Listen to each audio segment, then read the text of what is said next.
Hello once again, fellow Whovians. My name is Nick Pell. This is coming from my dorm room, and I am here to review the Doctor Who 50th anniversary, The Day of the Doctor. There will be spoilers in this video. I'm going to talk about the episode in its entirety right now. So if you have not yet seen it, go buy it on iTunes or wait till it's available somewhere else. Come back to this and hear what I have to say. Getting right into it. I've seen this episode twice now, so it's fairly fresh in my head. Yeah, we'll get into it. Two main doctors return for this episode. We have David Tennant, the 10th Doctor, returning along with the 11th Doctor, Matt Smith. And both do a phenomenal role. Matt Smith is going off of the finale for season 7, the name of the Doctor. He is reunited with fellow companion Clara Oswald, and very early on in the episode he picks her up. She has a teaching job now where the first Doctor's granddaughter, or I guess where the Doctor's granddaughter, went to school, which I think was a nice tie back to the episode. She drives in on a motorcycle, and very quickly the TARDIS is taken up to the Tower of London, and very quickly into that we have an introduction to John Hurt and the Time War in itself. The episode mainly focuses on the last day of the Time War, which is the fall of Arcadia, and his interference with that. Essentially, he goes to the fall of Arcadia, writes down or shoots up the words "No More," and takes out some Daleks with this TARDIS and steals a device of immense, massive destruction called the Moment. And he's about to activate this, and the consciousness which resides within this device takes the form of Billie Piper or Rose Tyler. And this was something which I think a lot of people were not really expecting with the special. We knew that Billie Piper was going back. We expected her to come back as Rose Tyler, not as this consciousness. But for how they did it, I thought it worked really well, because it had Rose Tyler back, and she even says her name for a second, because she's taken a form of a person who the Doctor will or someone, she takes the form of someone who is very important to the Doctor's life, and whether that be his past or his present or his future. Going from that, we are introduced quickly enough into the life of David Tennant and the 10th Doctor. And from what I could tell, I'm guessing at this point, because it doesn't really state it at all, but I'm assuming that the events of this episode for Tennant take place right before the end of time. Because we are dealing with the Doctor, David Tennant. We're not dealing with the parallel universe one, who's like half human, half Time Lord, stuck with Rose Tyler. We're dealing with the actual Doctor. He's got his own TARDIS, and he is mingling with Queen Elizabeth of England. And this is our introduction to the Zygons, which are these big red creatures with suckers on them. They're big, they're red, they have teeth that kind of spew out red gunk. They can take the form of anything that they see, or any organic thing that they see. It can be a horse, it can be a rabbit, it can be a human being. So that's the little issue with them. One of them quickly takes the form of Queen Elizabeth, and that turns into a very hysterical debacle that David Tennant has to deal with. And from this, we have the three Doctors begin to converge with each other. Matt Smith is led to an area where a painting has been broken out of, because it's a Time Lord art, so it's a fragment in time itself, and something has burst out of it. He goes through a time vortex type of thing, which is produced by Billie Piper, for John Hurt, who is about to destroy Gallifrey. It's a lot of timey-wimey type of stuff. He's about to destroy Gallifrey, and she wants him to look at who he will become as a result of this decision. And so, eventually, Matt Smith, David Tennant, and John Hurt are all reunited in Victorian England, and that's where the majority of the movie, well, not the majority, that's where part of the movie takes place. And the interactions between these three characters is really interesting to look at, because we have David Tennant and Matt Smith, who are more or less kind of goofy characters, or they can be serious when they need to be, but for a large majority of this movie, they are kind of goofy characters. And then we have John Hurt, who's kind of more serious. He's older. He's 400 years younger. Well, I guess he's younger. He looks older, but he's actually younger. Version of these two. Clara Oswald is dealing kind of with the Zygon issue. We see that, I don't remember what it was called, like that time bracelet. Clara gets it because it was donated by Captain Jack Harkness, which is a tie back to that, which I liked. And that's his stuff. It's essentially John Hurt hanging out with and experiencing what he will become as a result of destroying Gallifrey and ending the Time War in that way. He sees a man who regrets, which is David Tennant, and he sees a man who forgets, which is Matt Smith. And it's just really, really interesting because it's two different ways of looking at these characters, which I personally had not looked at them in that light before.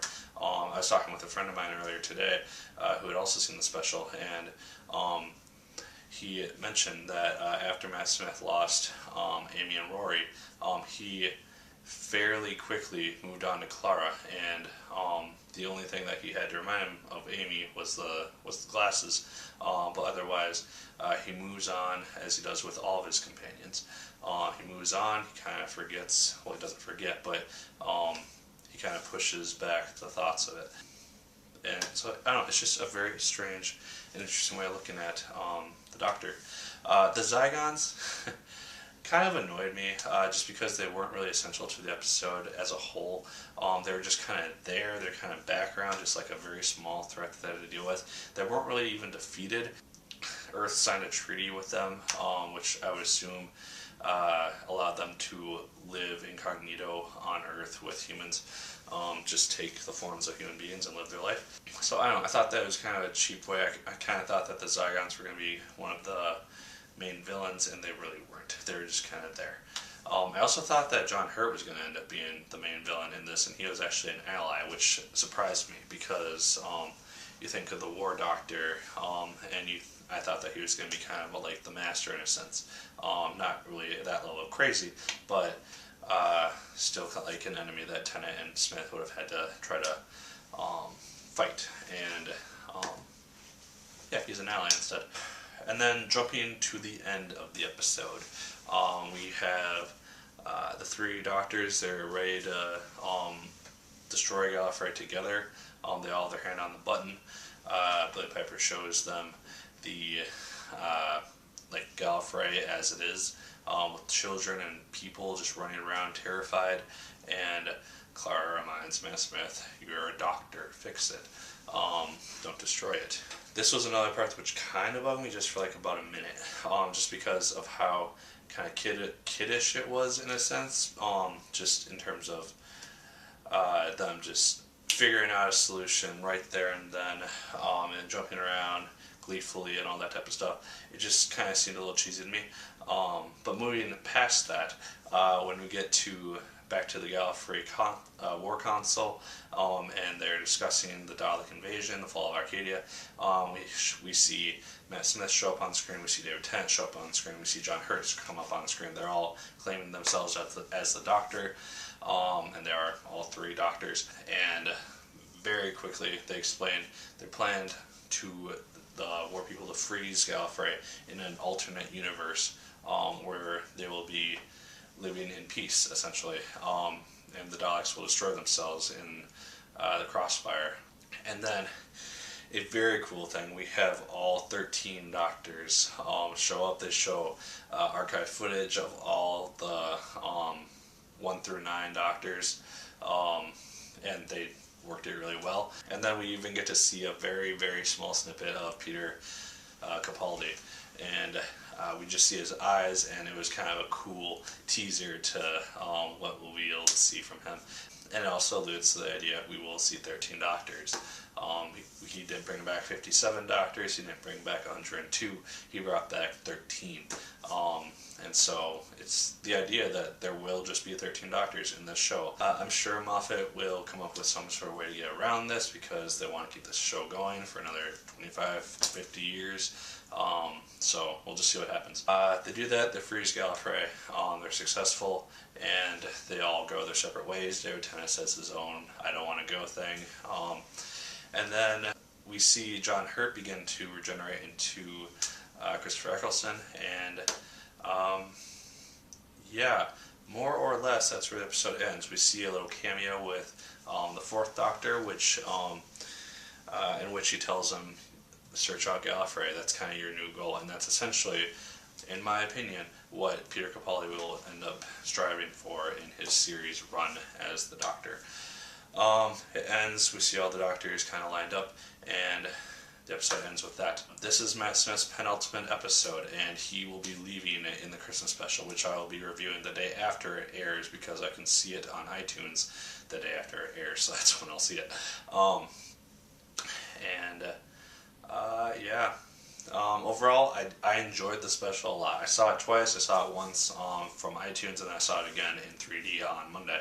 And yeah, definitely really well done. I enjoyed it. It had its little cheesy bits. I didn't enjoy I didn't enjoy everything about it, but I enjoyed enough of it to be satisfied. It was well done. I liked all the cameos and the references to the past Doctors. One of the women had the what was it? I think Fourth Doctor scarf. I'm not sure. I don't watch classic Doctor Who yet. But yeah, if you haven't seen it yet for some reason, go see it. It's going to be on Blu-ray in about a week or two. It's also on iTunes right now for about $8, so go snag it if you have not already. But yeah, I will be reviewing Matt Smith's Christmas special, which will be his finale episode entitled The Time of the Doctor, I think. I don't know. And then I will be doing a Doctor review, so I'll be reviewing Matt Smith's time as the Doctor in full, like I did with David Tennant. And yeah, then we'll be waiting on Peter Capaldi, which I think is going to be starting in 2014, around fall sometime. So yeah, that's my review. Go check it out. Like, favorite, comment, and subscribe if you so choose. I would appreciate it immensely. And as always, my good people, my name is Nick Pell, and as always, Geronimo!